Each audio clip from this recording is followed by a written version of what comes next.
The most successful person I've ever known was my grandmother.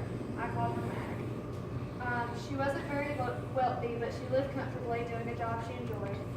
She managed the bookstore at Mercer, and she didn't make much money, but she really loved it, and she talked to people on a daily basis and called everybody sweetheart and made connections with everybody, and people really loved her and would just come to meet her.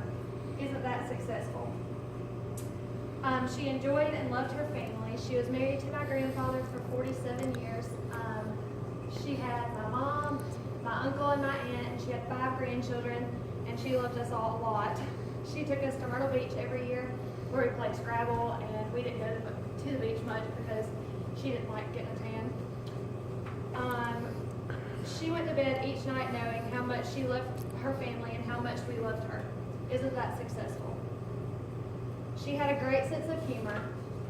She made other people laugh and enjoyed laughing with other people. One time, my mom told me when she was a kid, she started a food fight at the table. It started when Mac slung a green bean at my granddad. It ended with Mac having ranch all over her face and the whole family laughing. Isn't that successful? She had breast cancer. She got it 6 years before she died, so 2004. She made the most of her darkest days by living her life to the fullest, and she told me one time that she would have rather lived on the other side of cancer, like she would have rather lived with cancer than she would have without it. And she was diagnosed with stage 4 breast cancer, so there was really no curing it, and she decided to be positive and faithful rather than negative and bitter.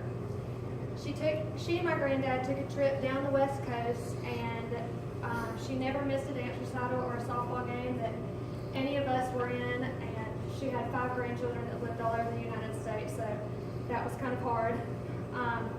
She didn't miss anything, even though she had little hair and achy bones.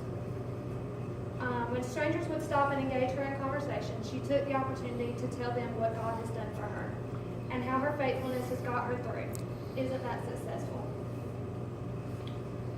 My wish for you, my classmates, is that you'll live life doing something you love, that you'll be surrounded by people you love and that love you back, that you'll laugh hard every day, and that you make the most of your good days and your bad days by giving credit to your Maker and living life to the fullest.